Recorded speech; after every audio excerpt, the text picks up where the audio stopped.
Hi, this is Sally Book Talks, bringing you the best global books every day. Today, we're diving into a book called The Single Society. This is a serious sociological work. Yet netizens summarize its value this way. Recommend to all marriage-hesitant folks. Read it and embrace singlehood guilt-free. This bluntly captures the book's core appeal from a fresh perspective. Author Eric Klinenberg, born 1970, is a sociology professor at NYU. The original title, Going Solo, reflects his focus beyond singles to broader solo-living populations. He argues we should prepare for solo-living trends rather than resist them. Klinenberg's thorough research makes this valuable for both individuals and academia. The 160-word Chinese edition has 7 chapters beyond introduction. Conclusion. We'll explore 3 key questions. First, when did solo-living tendencies emerge? Second, what harm do stereotypes about singles cause? Third, what changes must singles and society make for this trend? Now, let's explore Klinenberg's arguments for normalizing singlehood. First question, when did solo-living tendencies emerge? First, let's examine modern singlehood scale. Throughout history, humans predominantly chose communal living. Nuclear families, parents plus children, were humanity's fundamental unit. But unprecedented change occurred in recent decades. Globally, more people choose prolonged singlehood and solo-living. In 1950s America, only 22% were single. Today, over 50% are single, with 31 million true solo-livers. Single-person households have now surpassed nuclear families as America's most common household type. In other developed nations like Nordic countries, Japan, and Australia, the proportion of solo dwellers is even higher. Why are increasing numbers of modern people choosing singlehood and solo living? Global economic development and increased wealth enable more people to afford solo living, while bringing an unexpected cultural impact. Modern solo-living tendencies get cultivated from cribs and childhood bedrooms. Traditionally, most children shared bedrooms with others. Since the 1980s, economic growth has expanded living spaces, while shrinking family sizes in modern nations. More children began having private bedrooms. Modern parenting emphasizes independent sleeping arrangements from infancy. Learning to sleep alone helps infants develop self-identity. This process builds the concept of me as an individual, reducing separation anxiety from parents. With more dual-career parents, many children experience early independence at home. Such experiences cultivate modern individuals' self-focused habits and capabilities. Having grown up this way, modern youth strive to maintain this autonomous state. This explains surging demand for single dorm rooms, even in universities. Post-graduation. Young adults prioritize solo living when financially feasible. Klinenberg identifies cultural drivers too: rising individualism and modern emphasis on personal autonomy. Thus, singlehood today isn't deviant behavior but collective choice aligning with societal evolution. This concludes Klinenberg's first core argument. Solo-living has become a global phenomenon. For modern people, the tendency towards solo-living actually begins in childhood bedrooms, leading more individuals to choose singlehood and solo-living. Klinenberg then directly challenges traditional biases against singlehood and soaring, marking one of the book's most significant contributions. Now we address the second question. What harm do stereotypes about singles and soaring cause?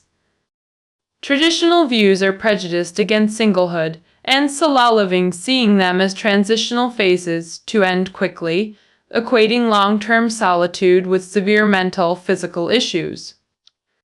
Such biases abound. Sociological works like The State of Marriage claim unmarried men die 10 years earlier than married cancer patients, with even shorter lifespans for women. Klinenberg spent 7 years interviewing over 300 singles across ages, classes, to systematically challenge these notions. First, loneliness is determined by relationship quality, not quantity. Clear evidence counters traditional claims.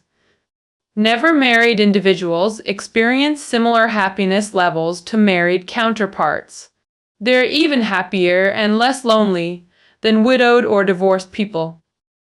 Those in bad marriages actually face the greatest health risks. Second, anti-singlehood studies use flawed statistics by only sampling functional marriages while ignoring failed ones. This selective sampling creates misleading comparisons. Klinenberg notes soaring offers unique advantages. Compared to married peers, most soaringers have richer experiences, engage more actively in social activities, and cities with more singles often have vibrant public cultures.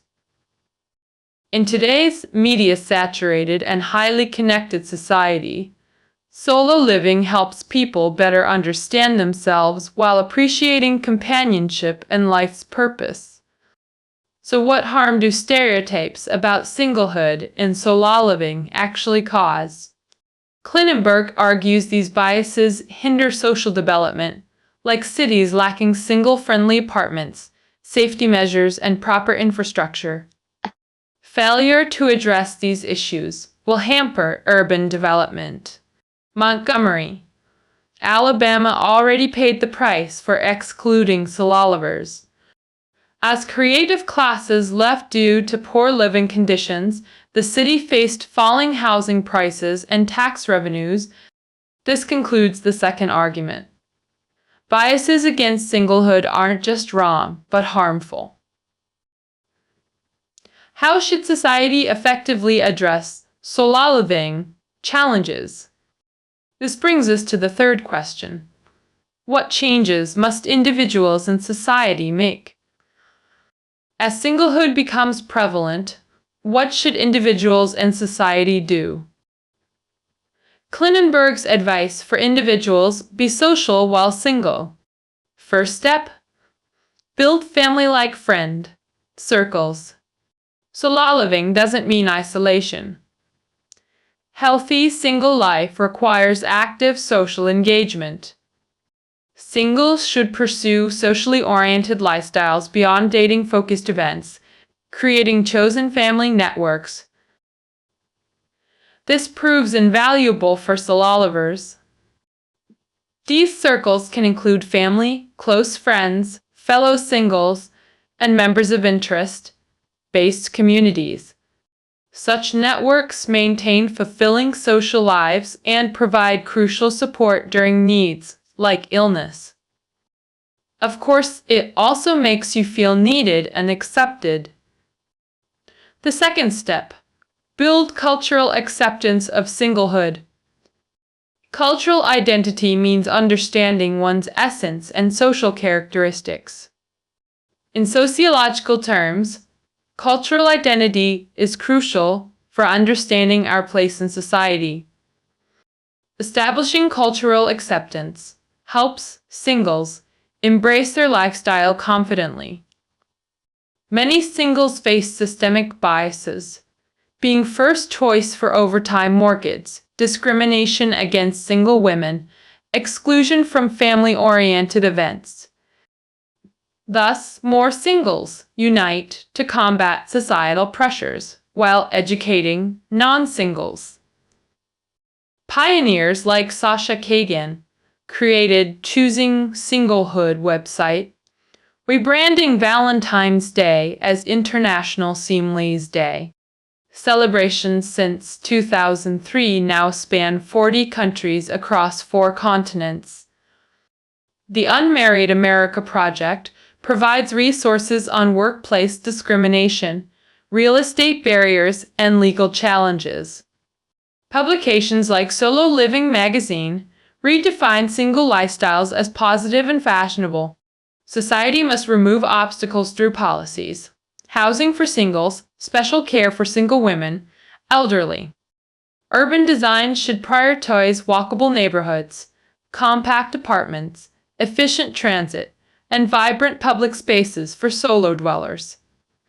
Kunenberg highlights Sweden's model. 47% of households are single-person, the world's highest rate, yet Swedes remain highly social citizens. Since 1930s, Sweden has built collective housing designed for solo dwellers. Modern Swedish single apartments feature enriched communal spaces, libraries, workshops, saunas, and social activity rooms. Sociologist David Popenoe notes, Swedes maintain social connections, mainly outside family settings. Secondly, societies should establish welfare systems supporting single women's needs. In Sweden, single mothers receive 16 months paid leave, government-funded childcare, and quality healthcare. Swedish single apartments typically include untamed daycare facilities. Finally, specialized services should address elderly sololivers' needs. New York's approach offers valuable lessons. Nearly every New York neighborhood has senior centers providing meals and social activities. Emergency services conduct special welfare checks on seniors during extreme weather. Rent control policies protect elderly access to affordable housing. Future technologies like AI will enhance elderly solo living support systems. The rise of solo living represents drastic social power affecting everyone. It reshapes understanding of self and relationships, influencing urban development and economic trends. It transforms life milestones, adulthood, retirement, and death rituals. Increasingly, affluent individuals choose to join the solo living community.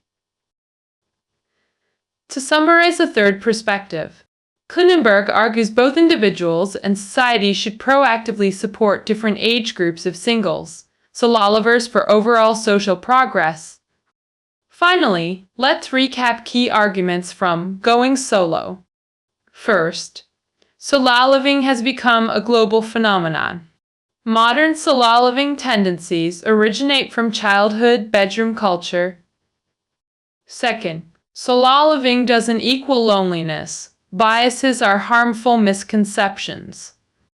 Third, both individuals and society need proper adaptation strategies.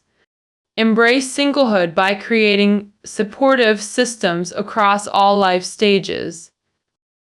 This concludes today's book exploration. Keynotes below. See you tomorrow.